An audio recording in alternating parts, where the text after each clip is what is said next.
اور بے حیائی اور بے دینی کو اللہ کا عذاب نازل ہوتا ہے ان قوموں پر، مسلمانوں پر خاص طور سے. اور یہ عذاب الہی ہے کہ بارشیں نہیں ہوئی، فصل کو نقصان پہنچا، چاول کی فصلوں کو نقصان پہنچا، پانی دریاؤں میں کم ہے. بعض دریا ایسے ہیں کہ جن میں جب پانی بہتا تھا تو ہاتھی ڈوب جاتے تھے، اب بچے اس میں کھیل رہے ہیں. یہ عذاب الہی ہے یا نہیں؟ زنا اور حرام اور فحاشی اور یعنی اور بے حیائی کی وجہ سے اللہ کا عذاب اس امت پر مسلط ہو گیا، اور امریکہ بھی مسلط ہو گیا. یہ عذاب الہی ہے. تو میں جو عرض کر رہا تھا وہ بات یہ تھی کہ ابراہیم خلیل اللہ علی نبینا علیہ الصلاۃ والسلام کا ذکر مبارک ہو رہا تھا. ابراہیم خلیل اللہ آگ سے بچ گئے، آرام سے نکل آئے. کافر حیرت زدہ تھے کہ میلوں میں پھیلی ہوئی یہ آگ جس کی تپش سے دور دور پرندے کے پر جل جاتے تھے اور مر جاتے تھے، وہ آگ ابراہیم کو نقصان نہیں پہنچا سکی. یہ امتحان تھا خلیل اللہ کا، اس لیے کہ خلیل اللہ یہ سمجھتے تھے. اللہ رب العالمین نے مقصد زندگی مسلمان کا بیان فرمایا، اور خلیل اللہ کیا سمجھتے تھے. رب العالمین جل جلالہ عما نوالہ ارشاد فرماتے ہیں قل ان صلاتی ونسکی ومحیای ومماتی للہ رب العالمین. اے محبوب فرما دیجیے میری نمازیں، میرے تمام مناسک اعمال کس کے لیے ہیں؟ اللہ رب العالمین کے لیے. میری زندگی، میرا مرنا، میرا جینا سب اللہ کے لیے. جائیداد ہے اللہ کے لیے ہے، اولاد ہے اللہ کے لیے ہے، ساری نعمتیں ہیں اللہ کی دی ہوئی ہیں اور اللہ ہی کے لیے ہیں. یہ فلسفہ ہے زندگی کا، یہ مقصد ہے بندگی کا جو قرآن میں بیان فرمایا. ابراہیم خلیل اللہ علیہ نبینا علیہ السلام کو ضعیفی کے زمانے میں، بڑھاپے میں اللہ رب العالمین نے اولاد عطا فرمائی. حضرت اسماعیل پیدا ہو گئے. حضرت اسماعیل جب پیدا ہوئے تو ظاہر ہے پہلا بیٹا. حضرت اسماعیل جب پیدا ہوئے تو ظاہر ہے خوشی ہوئی، یقیناً فطری چیز ہے، خوشی فطری چیز ہے. بڑی محبت فرماتے تھے اور ظاہر ہونی چاہیے. اولاد سے پیار اور محبت کا حکم دیا گیا. ان کو چومنے کا، پیار کرنے کا حکم دیا گیا. حضور پر نور صلی اللہ علیہ وسلم امام حسن اور امام حسین کو پیار کر رہے تھے تو ایک اعرابی بدو آیا، بدو تشریف لائے، بیٹھ گئے. اعرابی مطلب دیہات سے، گاؤں سے حضور کی زیارت کے لیے حاضر ہوئے. جب دیکھا بچوں کو پیار کر رہے ہیں تو کہا حضور ہم تو اپنے بچوں کو پیار نہیں کرتے. تو انہوں نے کہا کہ تم شقی القلب ہو، تمہارا دل نرم نہیں ہے، بچوں کو پیار کرنا چاہیے. یہ اللہ تبارک و تعالیٰ کی نعمت ہے، تم کو عطا ہوئی ہے. اسی لیے شکرانے پر دو بکرے ذبح کیے جاتے ہیں بیٹے پر، ایک بکرا ذبح کیا جاتا ہے یا بکری بیٹی پر. یعنی خوشی ہے، اولاد کی طرف سے صدقہ بھی ہے، اور اس نعمت پر اللہ کا شکر ہے. یہ جو عقیقہ ہے تو تمہارا دل بہت سخت ہے. میں تو پیار کرتا ہوں. حضور پیار کرتے تھے بچوں، محبت سے سر پہ ہاتھ پھیرتے تھے، گلے سے لگاتے تھے، پیار کرتے تھے. ابراہیم خلیل اللہ بھی محبت کرتے تھے. اللہ رب العالمین جل جلالہ عما نوالہ نے فرشتوں نے عرض کیا کہ یہ خلیل اللہ جو آپ کے دوست تھے، اب آپ نے ان کو ضعیفی میں اولاد کی نعمت سے سرفراز فرمایا. یہ اولاد سے تو بڑی محبت کرتے ہیں. آپ کی محبت کے لیے شاید اب ان کے دل میں جگہ نہ ہو. کہا نہیں، ایسا نہیں ہے، ایسا نہیں ہے. دیکھو اللہ رب العالمین نے حکم فرمایا کہ ابراہیم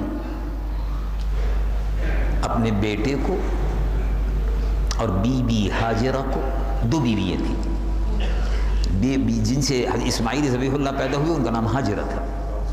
اپنے بیٹے کو اور ہاجرہ کو لے کر ملک شام سے، شام میں رہتے تھے، عراق سے شام میں آ گئے تھے، وہ فلسطین کا جو علاقہ ہے، شام کا جو علاقہ ہے، کنعان کا جو علاقہ ہے، یہ سارے کا سارا علاقہ، ان کو لے کر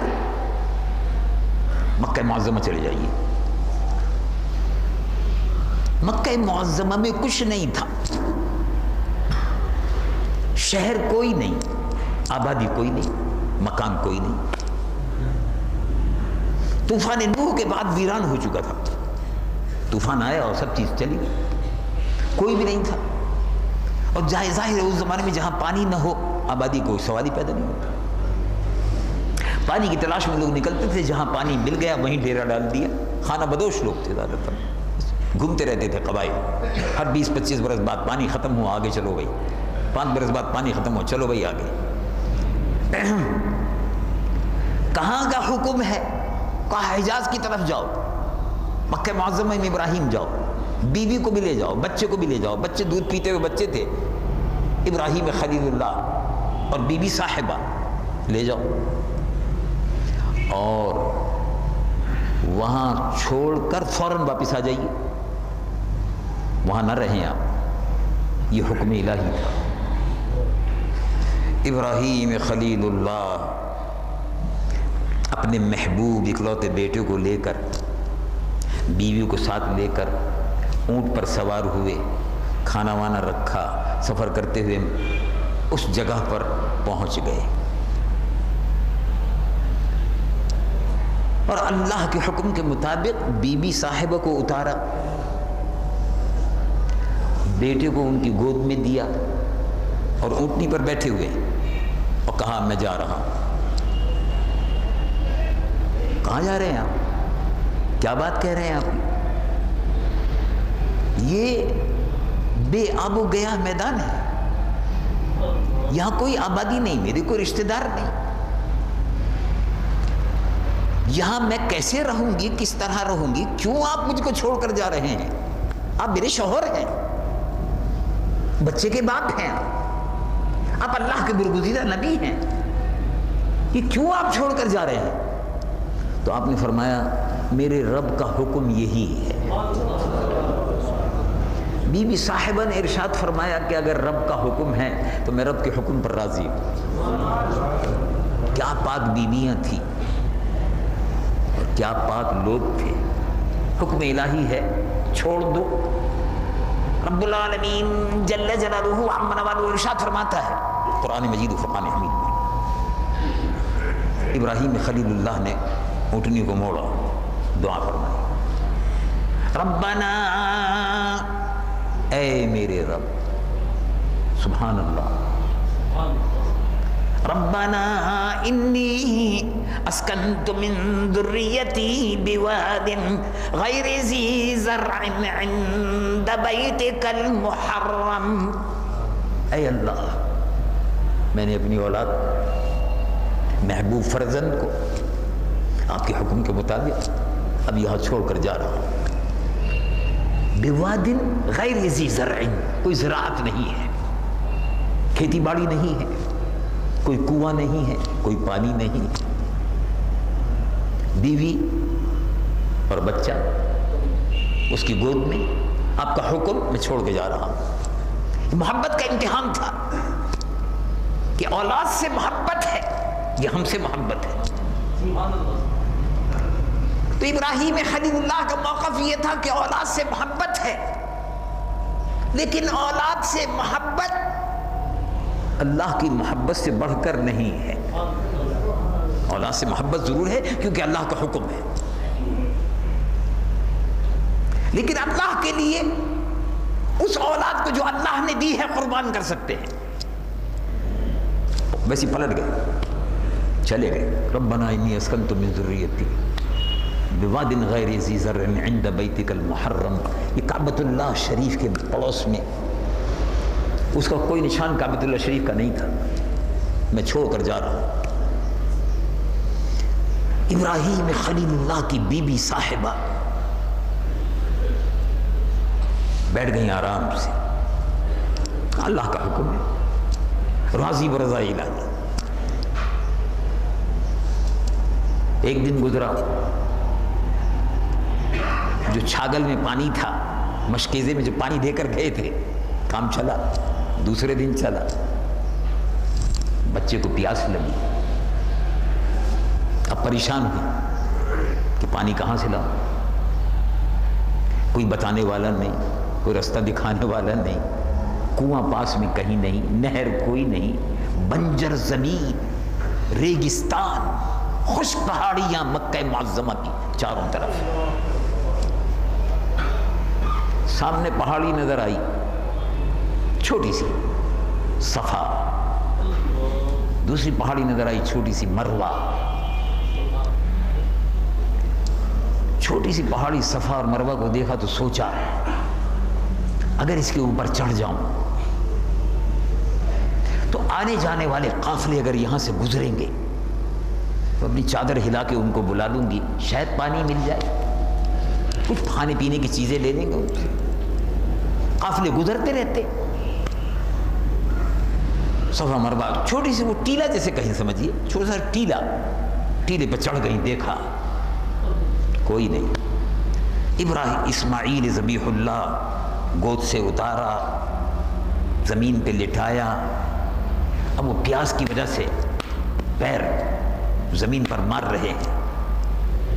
ابراہیم خلیل اللہ علی نبینا علیہ السلام کی بیوی، صاحبہ نبی کی بیوی اور نبی کی ماں، ہونے والے نبی کی ماں بھی تھی۔ پہاڑی پہ چڑھا، دیکھا پانی کا کوئی نشان نہیں، ریت چمک رہا ہے، ریت کی چمک سے یہ شبہ ہوتا ہے کہ پانی ہوش ہے، کچھ نہیں۔ جلدی سے اتری، دوڑی کہ شاید اس پہاڑی پہ جانے کے بعد ادھر سے جانے والے شاید قافلے نظر آ جائے اور پانی کا کوئی نشان نظر آ جائے، جانور اڑتے ہوئے نظر آ جائے۔ جانور اڑتے ہوئے کسی جگہ پر اگر ہو تو اس کا مطلب یہ پانی ہے۔ وہاں پہنچی، کبھی جلدی کبھی آہستہ، کبھی جلدی کبھی آہستہ۔ اللہ تبارک و تعالیٰ کو ان کا یہ دوڑنا، ان کا یہ جانا، ان کا یہ آنا پسند آ گیا۔ سبحان اللہ۔ رب العالمین جل جلالہ عما نوالہ قرآن مجید و فرقان حمید میں اس واقعے کا ذکر فرما رہا ہے۔ میں سارا وہ جو تفصیلی واقعہ ہے وہ قرآن کی روشنی میں آپ کے سامنے اور حدیث کی روشنی میں بیان کر رہا ہوں۔ رب العالمین جل جلالہ عما نوالہ ارشاد فرماتا ہے ان الصفا والمروۃ من شعائر اللہ۔ صفا اور مروہ جس پر نبی کی بیوی ابراہیم خلیل اللہ کی بیوی اور اسماعیل ذبیح اللہ نبی ہونے والے نبی کی ماں جس پر دوڑی ہے، اب یہ آج کی تاریخ سے یہ اللہ کی نشانیوں میں سے ایک نشانی ہے، شعائر اللہ۔ شعائر اللہ اللہ کی نشانیوں میں سے ایک نشانی ہے، یعنی بزرگ مقام ہے، ایسا بزرگ مقام ہے۔ ہم کو یہ نبی کی بیوی اور نبی کی ماں کی ادا اس وجہ سے اس طرح پسند آئی کہ اب قیامت تک آنے والے حاجی رسول اللہ کے امتی ان پر واجب ہے، ان پر واجب ہے، حج کا ایک رکن ہے کہ یہاں اس کے درمیان میں اسی طرح دوڑیں جیسے ہماری نبی کی بیوی دوڑ رہی تھی اور نبی کی ماں دوڑ رہی تھی۔ وعدہ پسند آ گئی تھی اللہ کے حکم سے، اللہ کی رضا سے انہوں نے وہاں رہنا قبول کیا۔ اللہ رب العالمین کو ان کی ادا پسند آ گئی قیامت تک کے لیے۔ اب دیکھیے وہ پانی کی تلاش میں دوڑ رہی تھی، پانی کی تلاش میں چل رہی تھی۔ ہم اور آپ تو پانی کی تلاش میں نہیں جاتے، عمرہ کرنے کے لیے جاتے ہیں، حج کرنے کے لیے جاتے ہیں، طواف کرو، طواف سے فارغ ہو صفا مروہ کرو۔ اگر صفا مروہ نہیں کیا تو حج نامکمل ہے، اور اگر غلطی سے اور بھول سے رہ گیا قربانی دینی پڑے گی، کفارہ دینا پڑے گا، واجب ہے، رکن ہے، حج ناقص ہے، پورا نہیں ہوتا، رکن ہے، واجب ہے۔ ان الصفا والمروۃ من شعائر اللہ۔ اللہ رب العالمین جل جلالہ عما نوالہ کو یہ ادا پسند آئی جب واپس آئی تو اسماعیل ذبیح اللہ بیٹے جو ہے وہ زمین پر لیٹے ہوئے پیر مار رہے تھے. جیسے ہی وہ پیر مار رہے تھے انہی کے سامنے جیسے پیر مارا زمین پھٹ گئی اور چشمہ ابل پڑا.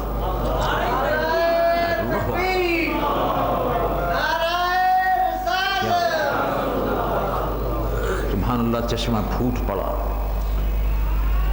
اس زمانے میں عبرانی زبان بولی جاتی تھی, وہ عبرانی زبان. عبرانی زبان میں آپ نے کہا جب پانی کا چشمہ پھوٹا, ریگستان تھا تو ریت ادھر سے لے کر کہ پانی اگر بہہ گیا تو ختم نہ ہو جائے. یا ماؤ زمزم, یا ماؤ زمزم, اے پانی ٹھہر جا, ٹھہر جا, زمزم ٹھہر جا, عبرانی لفظ ہے.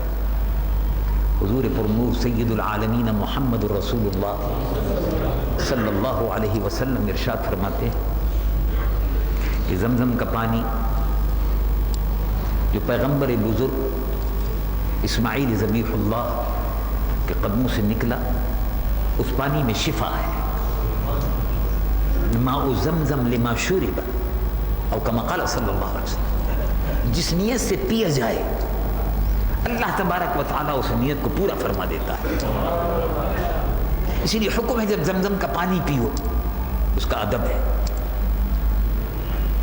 زمزم کا پانی جب پیو, پانی تو پانی ہے لیکن زمزم کے پانی کا ادب ہے.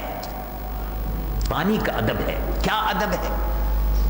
عام پانی جیسے یہ پانی ہے جس کو اب ہم پینا چاہیں تو اس کا ادب یہ ہے کہ بیٹھ کر پیو, 3 گھونٹ کر کے پیو, 3 سانس میں پیو. لیکن زمزم شریف کا پانی اگر مل جائے تو کھڑے ہو کر پیو, وقفے سے نہ پیو, ایک دم پیو اور اس کے بعد دعا مانگو, یقین کے ساتھ مانگو کہ دعا قبول ہو رہی ہے. ماء زمزم لما شرب. اللهم انی اسألک علما نافعا ورزقا واسعا وشفاء من كل داء. حضور پرنور صلی اللہ علیہ وسلم بخاری شریف میں ارشاد فرمایا کہ دعا مانگو, اللہم انی اسألک علما نافعا, زمزم شریف پینے کے بعد دعا مانگو, اے اللہ علم نافع مجھ کو عطا فرما اور رزق میں میری برکت عطا فرما, وسعت عطا فرما, وشفاء من کل داء, اور ہر بیماری سے شفا عطا فرما. کعبہ شریف کی طرف منہ کر کے کھڑے ہو کے دعا مانگو, کھڑے ہو کے پانی پیو. اللہ اللہ, معلوم ہوا حیات بدل گئی, مسئلہ بدل گیا. عام پانی بیٹھ کر پیو, اور وہ پانی کہ جس کو نبی کے قدم لگ گئے ہوں کھڑے ہو کر پیو. اگر نبی کے پیر جس پانی سے لگے ہوں اس کی یہ برکت ہے, اس کی یہ تعظیم ہے, تو نبی کی کتنی تعظیم ہوگی. اور جب نبی کی تعظیم ہوگی تو نبیوں کے سردار کی کتنی تعظیم ہوگی صلی اللہ علیہ وسلم.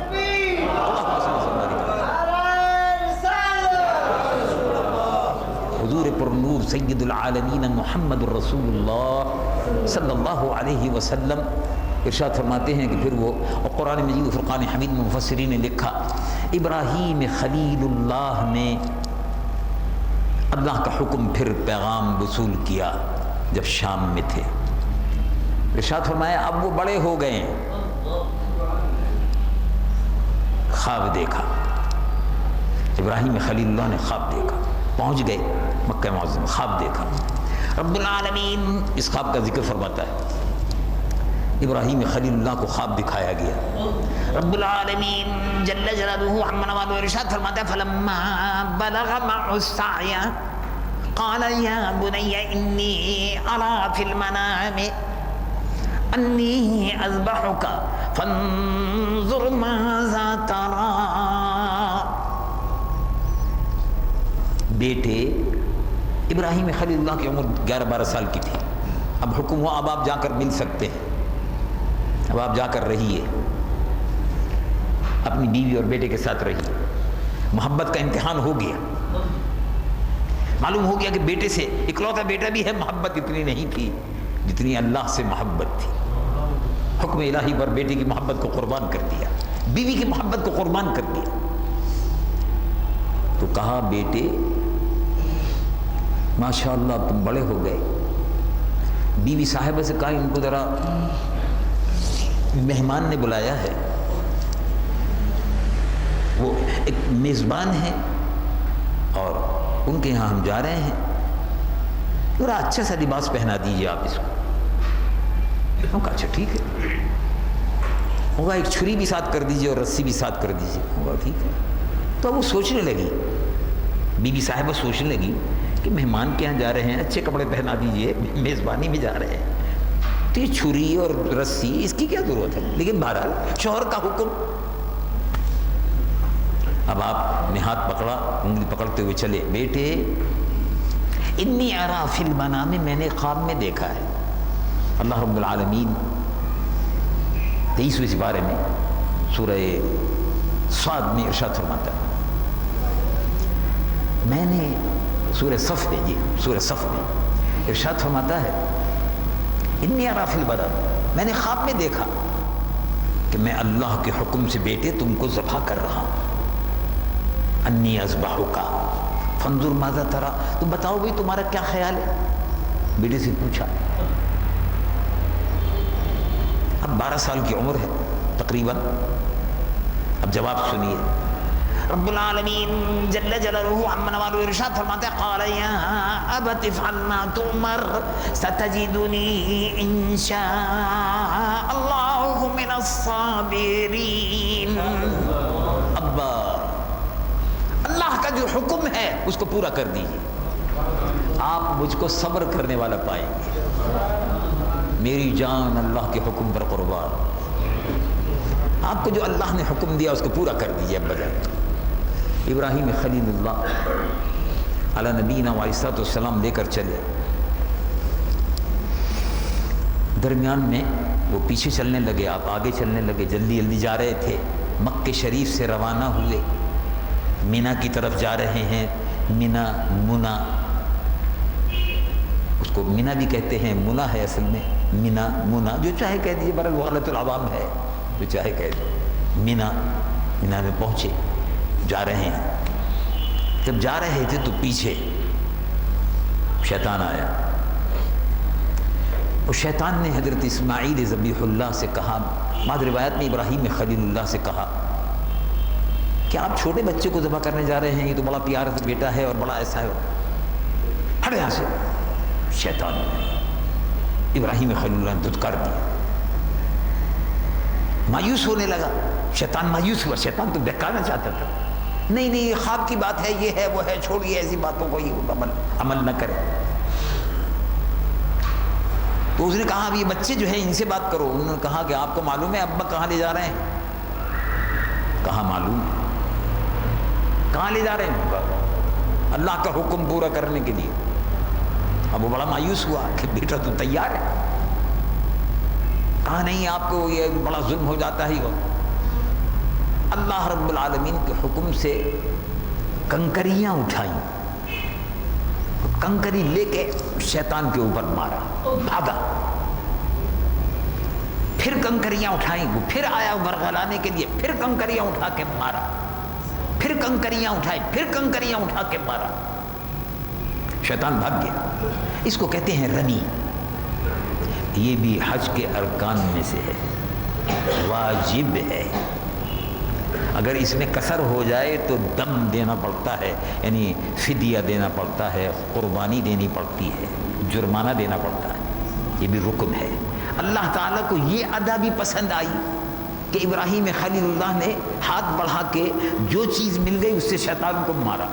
تو ہر حاجی کو حکم ہے کہ مزدلفے میں کنکریاں جمع کرو۔ بڑا شیطان، چھوٹا شیطان، بیچ کا شیطان، چھوٹا شیطان، تین دفعہ کنکریاں ماری تھی نا، تو شیطان بھاگا، پھر پلٹ کے آیا، پھر بھاگا، پھر پلٹ کے آیا، پھر بھاگا۔ تو اس جگہ پر جمرہ بنا ہوا ہے، کنکریاں مارو۔ ہر حاجی روزانہ 21 کنکریاں مارتا ہے، چھوٹے شیطان کو، بڑے شیطان کو، پھر بڑے شیطان کو۔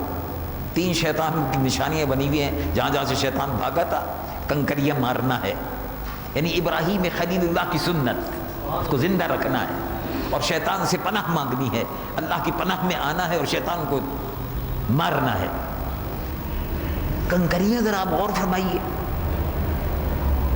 کسی زمانے میں 1 لاکھ حاجی آتے تھے، اس کے بعد 5 لاکھ حاجی آئے، اس کے بعد 20 لاکھ آئے، اس کے بعد 30 لاکھ. 30 لاکھ حاجی. ہر حاجی مرد ہو یا عورت، بچہ ہو کے بوڑھا، یعنی حاجی. اب بچہ ہو کے بوڑھا ہو، جوان ہو کے ضعیف ہو، عورت ہو کے مرد ہو، ہر حاجی کو روزانہ 3 دن تک متواتر، 3 دن تک منی میں قیام کے ساتھ، 3 دن تک متواتر 7 7 7 21 کنکریاں تینوں شیطانوں پر روز مارنی پڑتی ہیں. 21 21 21 یعنی 83 ہو گئی. 83 کنکریاں مزدلفے سے جمع ہوتی ہیں. 83 کنکریاں مزدلفے سے جمع ہوتی ہیں اور اس کے بعد پھر مارتے ہیں. اللہ تبارک و تعالیٰ کو یہ ادا پسند آ گئی. آج بھی وہ کنکریاں ماری جاتی ہیں تو تعجب ہوتا ہے. وہاں جب لوگ مارتے ہیں تو 20 لاکھ آدمی ایک دن میں بیک وقت کنکریاں مارتا ہے. تو کنکریوں کا پہاڑ ہو جانا چاہیے. لیکن صبح کو آپ دیکھیں تو سارا میدان صاف ہوتا ہے. پتہ نہیں کہاں چلی جاتی ہے، اللہ ہی بہتر جانتا ہے کہاں چلی جاتی ہے، کچھ پتہ نہیں. ٹریکٹر بلڈوز جو ہے اس کو صفائی کرتے ہوئے تو دیکھو. ابراہیم خلیل اللہ علیہ نبینا علیہ السلام شیطان کو بھگا کر منی میں پہنچ گئے. منی میں پہنچنے کے بعد اللہ رب العالمین جل جلالہ وعم نوالہ کے حکم سے بیٹے سے کہا لیٹ جاؤ. لیٹ گئے اور ابراہیم خلیل اللہ نے چھری چلانی شروع کی. جب چھری آپ نے چلائی تو چل نہیں رہی تھی، یعنی مطلب کاٹ نہیں رہی تھی. کیا بات ہے. ابراہیم اسماعیل ذبیح اللہ نے کہا ابا جلدی کیجیے. وہ کاٹ نہیں رہی تھی. آپ نے جلدی سے اس کو تیز کیا، پھر لگایا، نہیں کاٹ رہی تھی. غصے میں آپ نے اس چھری کو پتھر پہ پھینکا تو پتھر میں درار پڑ گئی، نشان پڑ گیا. اور چھری کو اللہ تعالی نے گویائی زبان عطا کی.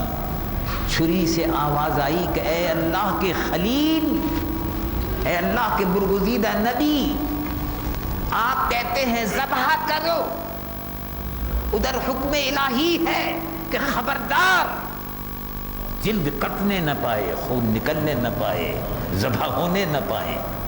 تو میں اللہ کے حکم کی تعمیل کر رہی ہوں.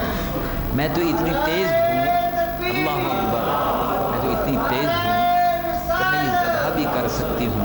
ابراہیم خلیل اللہ علیہ نبینا علیہ السلام چھری پھر رکھی. اتنے میں آپ نے دیکھا آسمان سے رنگ و نور کی بارش ہو رہی ہے.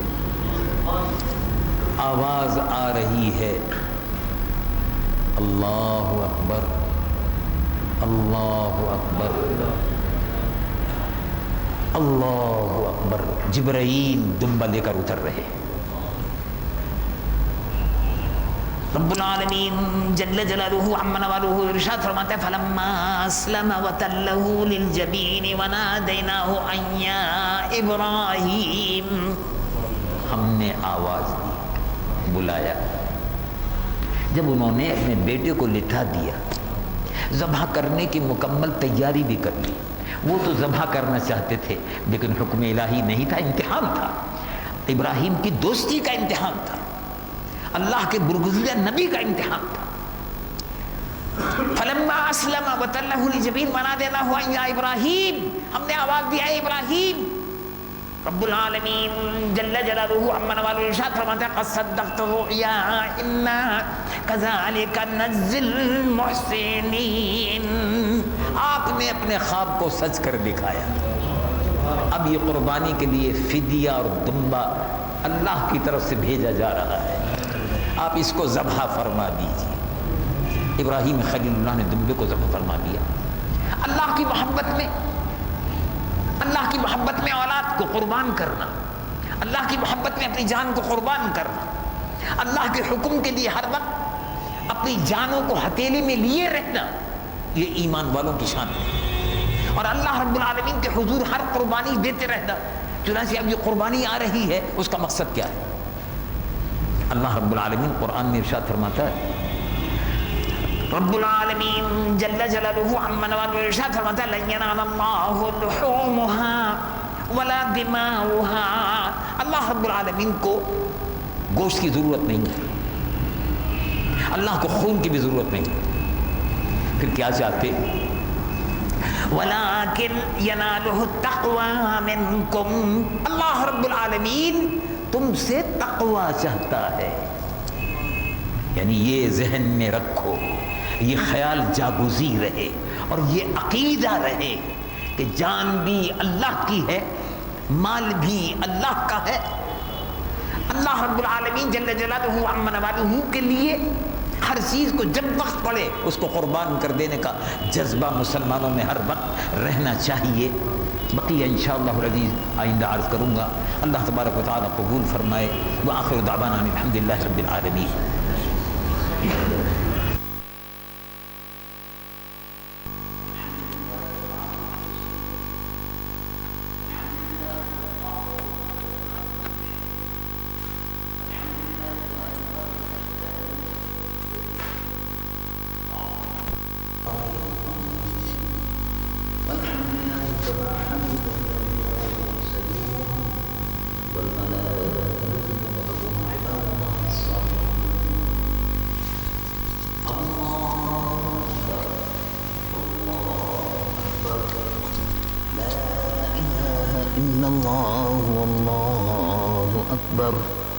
اللہ اکبر وللہ الحمد۔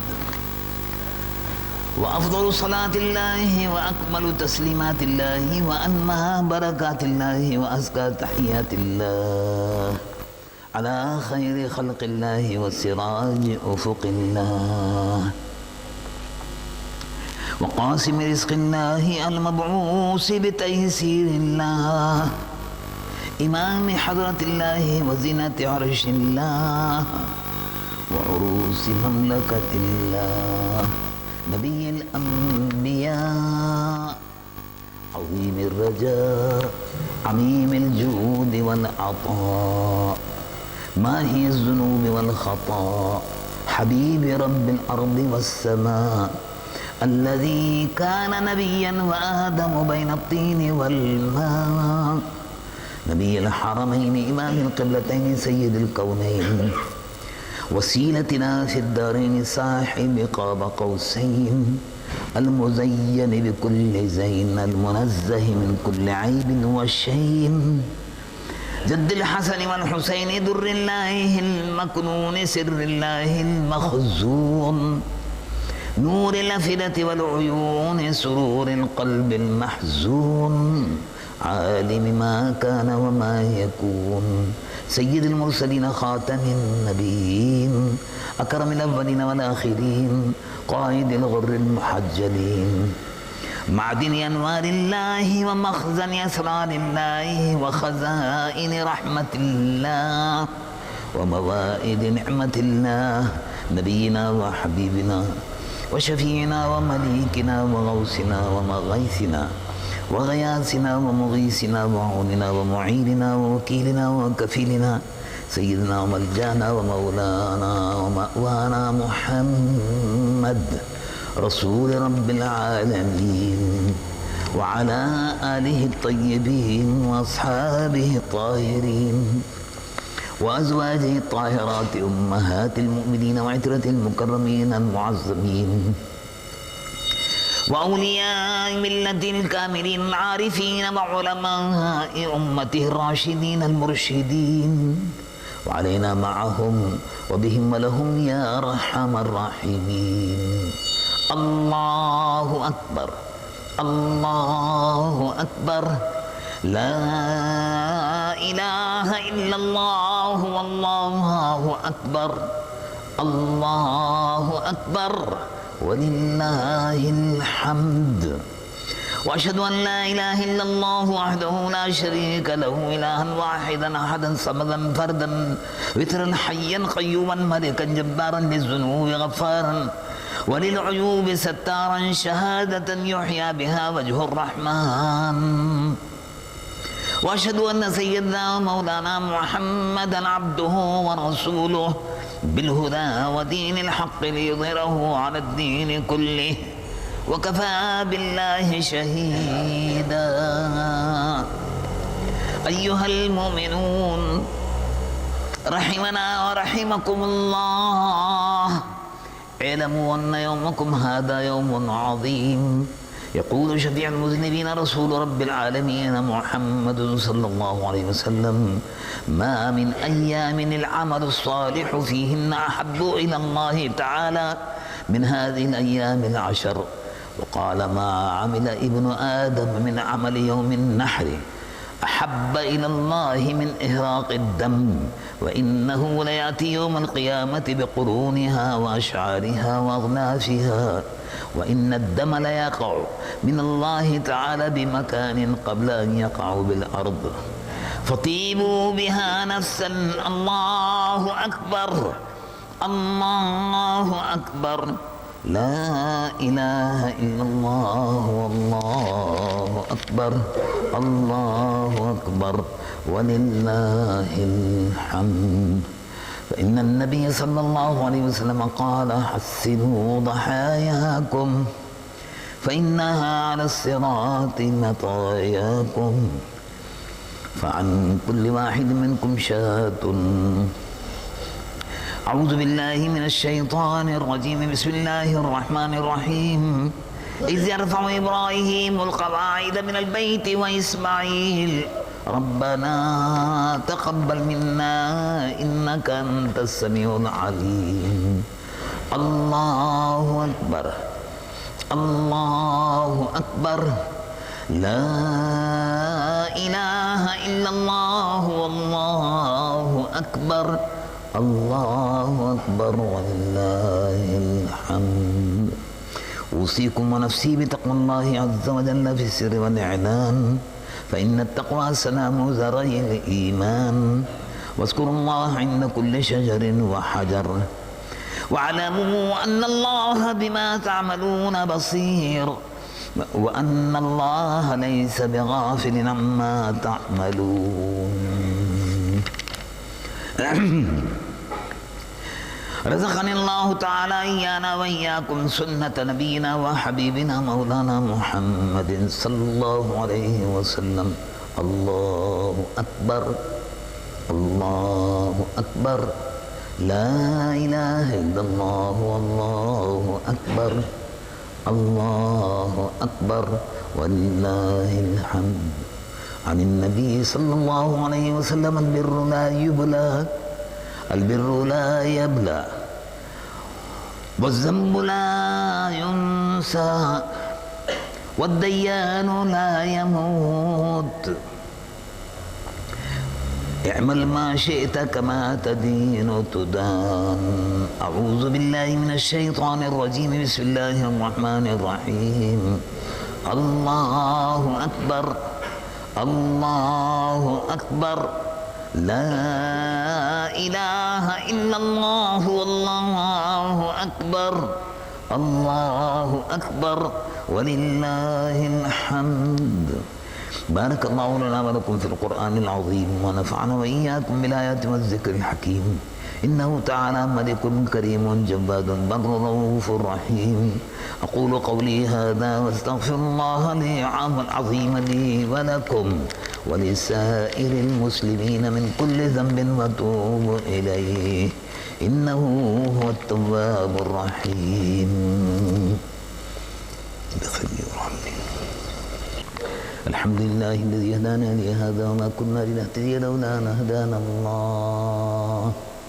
الحمد لله الواحد الأبدي، والصلاة والسلام على النبي الأرضعي الهاشمي المكي المدني المنزل عليه إن الله وملائكته يصلون على النبي يا أيها الذين آمنوا صلوا عليه وسلموا تسليما. اللهم صل على حبيبك سيدنا مولانا محمد صاحب الوجه الأنور والجبين الأزهر، صلاة وسلاما عليك يا سيدي يا رسول الله. اللهم صل وسلم وبارك على حبيبك ونبيك سيدنا مولانا محمد وعلى آله وصحبه وبارك وسلم وعلى خليفته الراشد امیر المؤمنین سیدنا مولانا ابا بکر الصدیق رضی اللہ عنہ وعلى امیر المؤمنین سیدنا مولانا عمر بن الخطاب رضی اللہ عنہ وعلى جامع آیات القرآن کما هی مکتوب فی لوح الرحمن امیر المؤمنین سیدنا مولانا ذی النورین عثمان بن عفان رضی اللہ عنہ وعلى سید اللہ الغالب امیر المؤمنین سیدنا مولانا علی المرتضی کرم اللہ وجهه الکریم رضی اللہ عنہ وعلى السبطين النيرين القمرين الجليلين الشهيدين سيدين الحسن مولانا الحسين رضي الله عنهما وعلى جميع أزواج النبي وبنات النبي صلى الله عليه وسلم رضوان الله عليهم أجمعين اللهم يا ربنا يا أرحم الراحمين اللهم أعز الإسلام والمسلمين وعلي كلمة الإسلام والمسلمين وانصرنا على اليهود والمجوس والنصارى والمشركين اللهم انصر الغزاة والمجاهدين في فلسطين وفي كشمير وشيشنيا وفلبين يا ربنا وانصر الغزاة والمجاهدين من أمة سيدنا رسول الله في مشارق الأرض ومغاربها أجمعين اللهم يا ربنا انصرنا على القوم الكافرين ربنا ولا تحملنا ما لا طاقة لنا به واعف عنا واغفر لنا وارحمنا أنت مولانا فانصرنا على القوم الكافرين الله أكبر الله أكبر لا إله إلا الله والله أكبر الله أكبر ولله الحمد عباد الله اتقوا رحمكم الله إن الله يأمر بالعدل والإحسان وإيتاء ذي القربى وينهى عن الفحشاء والمنكر والبغي يعظكم لعلكم تذكرون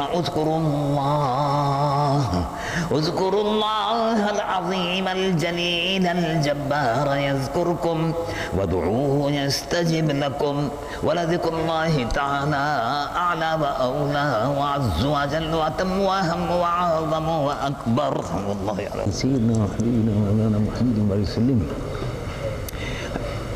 الحمد لله رب العالمين والصلاة والسلام على أشرف الأنبياء وسيد المرسلين نبينا وحبيبنا مولانا محمد وعلى آله وصحبه أجمعين إلها قادرا ملكا بادشاہ بنيازا يا الله يا رحمن يا رحيم يا الله مالك الملك يا رب العالمين ويا رب العرش العظيم ہم گناہگار و سیاہکار تیرے دربار میں حاضر ہیں ہمارے گناہوں کو معاف فرما اور جو نماز تیری بندگی کے اپنی بندگی کے اظہار کے لیے پڑھی ہے اے اللہ ان سجدوں کو قبولیت کا شرف عطا فرما اور اے اللہ بیمار ہیں ان کو شفا عطا فرما اے اللہ سب بیماروں کو شفا عطا فرما اور اے اللہ جو بے روزگار ہیں ان کو روزگار عطا فرما جو برسر روزگار ہیں ان کے روزی میں روزگار میں کاروبار میں تجارت میں کھیتیوں میں برکتیں عطا فرما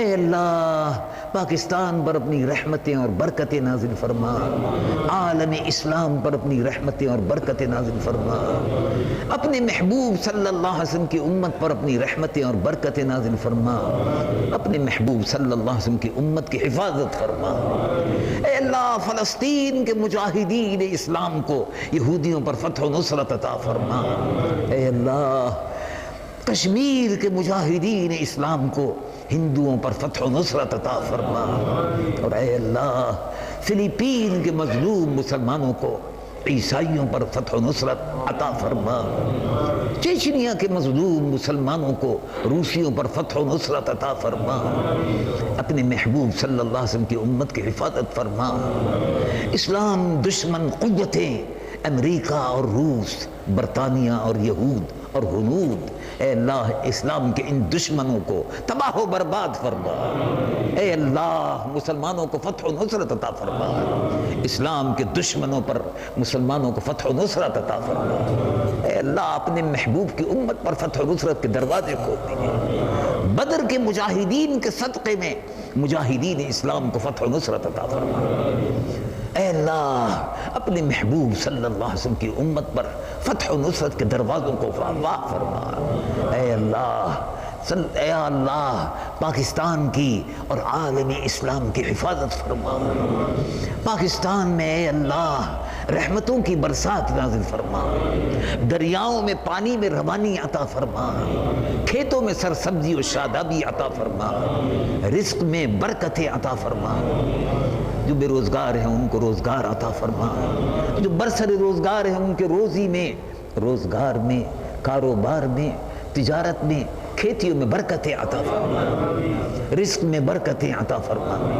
اے اللہ جو بے اولاد ہیں ان کو اولاد صالح عطا فرما، جو حج و زیارت پر حاضر ہو چکے ہیں ان حجاج کے صدقے میں اے اللہ ہم کو بھی اس پاک در کی حاضری نصیب فرما، جو حاضر ہو چکے ہیں انہیں بار بار حاضری نصیب فرما، جو حاضری سے محروم ہیں ان کو حاضری کی سعادت عطا فرما۔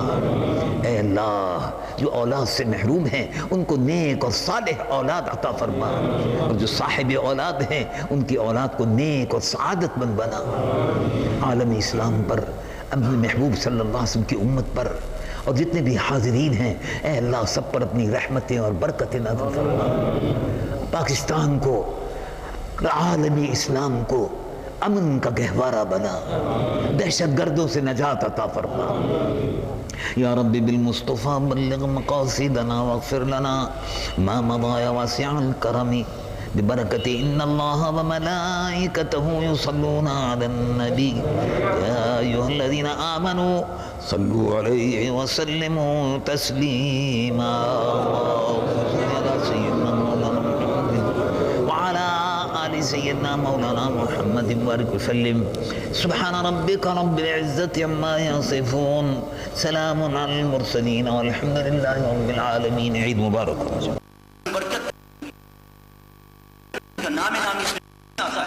حضرت شاہ ولی اللہ محدث دہلوی رحمۃ اللہ تعالی علیہ حضرت امام ربانی کی عظمت کو بیان کرتے ہوئے فرماتے ہیں کہ ان کی جلالت اور شان اس مرتبے پر پہنچی بھی ہے کہ بلا کھٹک اور بلا توقف یہ کہا جا سکتا ہے کہ ان سے محبت رکھنے والا مومن اور متقی ہوگا اور ان سے عداوت رکھنے والا فاجر اور فاسق ہوگا۔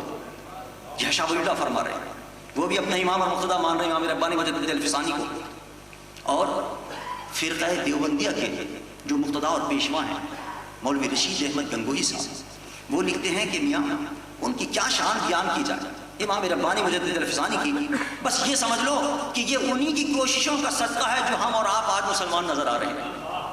ان دو لفظوں کے اندر سمجھ لو امام ربانی کا کیا مقام ہے۔ یہ دیوبندیوں کے مقتدیٰ اور پیشوا بیان کر رہے ہیں، اور اہل حدیث کے جو مقتدیٰ اور پیشوا ہیں نواب صدیق علی خان، وہ کہا کرتے تھے کہ اولیاء اللہ میں بے شمار اولیاء اللہ گزرے، لیکن سارے اولیاء کے اندر امام ربانی کا وہی مرتبہ ہے جو سارے نبیوں کے اندر محمد مصطفیٰ کا مقام۔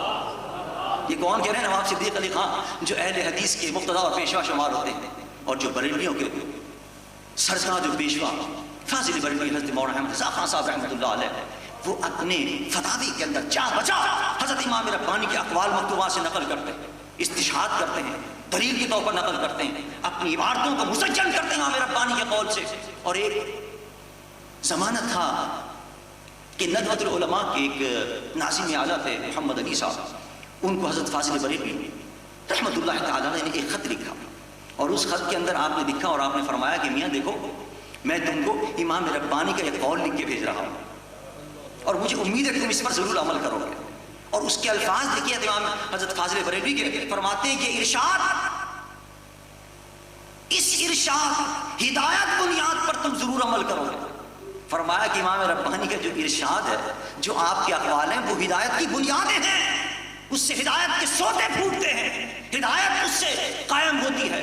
پتہ چلا اللہ، اور حضرت فاضل بریلوی رضی اللہ تعالیٰ عنہ کے ایک بڑے چہیتے خلیفہ، پوری دنیا کے اندر جن کے ذریعے فیض پہنچا، جن کا لقب قطب مدینہ ہے، حضرت مولانا ضیاء الدین مدنی رحمۃ اللہ تعالیٰ علیہ، ان کے متعلق حضرت مولانا عارف صاحب فرمایا کرتے ہیں کہ میں نے خود سنا اپنی کانوں سے، جب حضرت مجدد پاک کا ذکر ہوا کرتا تھا تو وہ اپنے دونوں ہاتھ سر پر رکھ کے کہا کرتے تھے کہ مجدد صاحب تو ہمارے سر کے تاج ہیں، مجدد صاحب تو ہمارے سر کے تاج ہیں۔ آپ اندازہ کیجئے جس کو ہر شخص اپنا کہہ رہا ہے، یہ ہے محبوبیت کا مقام اعلیٰ، خواہ کسی مکتب فکر سے تعلق رکھتا ہو، کسی فرقے سے تعلق رکھتا ہو، ہر شخص ان کو اپنا کہہ رہا ہے، ہر شخص ان کو مقتدا پیشوا مان رہا ہے۔ پھر کیا وجہ ہے کہ فرقہ واریت ختم نہیں ہوتی ہے؟ الحمدللہ ہم نے اسی فرقہ واریت کو ختم کرنے کے لیے یہ سلسلہ شروع کیا۔ پچھلی دفعہ بھی ہم نے کانفرنس کی، اس کا آغاز کیا، ہم نے کہا آؤ، ہم نے دعوت دی تمام فرقوں کو اور تمام گروہوں کو، ہم نے کہا آؤ تم بھی مانتے ہو امام ربانی کو، ہم بھی مانتے امام ربانی کو، آؤ اور سب بیٹھ جائیں، امام ربانی کی تعلیمات سامنے رکھیں اور اس کے مطابق عمل کرنا شروع کر دیں، سارے جھگڑے اختلافات سب ختم ہوتے چلے جائیں۔ اور الحمدللہ یہ مشن ہمارا جاری ہے انشاءاللہ، اور امید ہے کہ ایک نہ ایک وقت آئے گا کہ امام ربانی کی تعلیمات تمام اختلافات کو ختم کر دیں گی، عظمت مصطفیٰ پر سب ایک ہو جائیں گے، عظمت صحابہ پر سب جان دیں گے، عظمت اہل بیت پر سب جان دیں گے، عظمت اولیاء پر سب جان دیں گے، کیونکہ یہی مشن ہے امام مجدد رضی اللہ عنہ کا، اور یہ مشن الحمدللہ پھر دوبارہ تازہ کرنا ہے تاکہ یہ جھگڑے ختم ہوں۔ اللہ تعالیٰ مجھے اور آپ کو سب کو امام ربانی کے مشن کو پائے تکمیل تک پہنچانے کی توفیق عطا فرمائے۔ حضرت طاہر اہل سنت ہمارے اور اہل سنت کے سربراہ ہیں، سرتاج ہیں، ہمارے آقا اور پیشوا ہیں ہمارے، اور ہمیں یقین ہے کہ انشاءاللہ امام ربانی نے اپنے دور کے اندر جس انداز سے کام کیا ہے اور جس انداز سے مسلک کو پھیلایا ہے، مسلک حق اور دین کی ترویج اشاعت کی ہے، انشاءاللہ ان کے نقش قدم پر چلتے ہوئے حضرت قائد اہل سنت بھی انشاءاللہ اسی طرح دین کو پھیلا رہے ہیں، اور انشاءاللہ اسی طرح یہ عالم کے اندر دوبارہ ہوگا، اور انشاءاللہ یہ جتنی اختلافات ہیں افتراقات ہیں انشاءاللہ یہ مٹیں گے، ایک دن آئے گا انشاءاللہ، اور امام ربانی کی تعلیمات پر سب متفق ہوں گے انشاءاللہ، اور تمام جھگڑے ختم ہوں گے۔ غنیمت دیکھیے دشمن جو ہے کس طرح روزانہ آپ اخبار میں پڑھ رہے ہیں فلسطین میں کس طرح مسلمانوں پر ظلم و ستم کے پہاڑ توڑے جا رہے ہیں، کس طرح احمد آباد کے اندر اور ہندوستان کے اندر مسلمانوں پر ظلم و ستم کے پہاڑ توڑے جا رہے ہیں۔ وہاں کوئی یہ نہیں پوچھ رہا کافر اور یہودی کہ میاں تم کس فرقے سے تعلق رکھتے ہو، تم کس عقیدے سے تعلق رکھتے ہو، صرف یہ دیکھ رہے ہیں کہ کلمہ پڑھتا ہے یا نہیں۔ وہ ہمیں سب کو ایک سمجھے تھے، لیکن ہم اس اختلافات کے شکار ہو رہے ہیں۔ یہی وجہ ہے کہ آج ابتری کے اندر ہیں اور تنزل کے اندر ہیں، وہ تاریخ بغداد یاد آ رہی ہے کہ اپنے جھگڑوں میں لگے ہوئے ہیں، اور دریائے فرات جو ہے وہ دریائے فرات مسلمانوں کے خون سے رنگین ہو گیا۔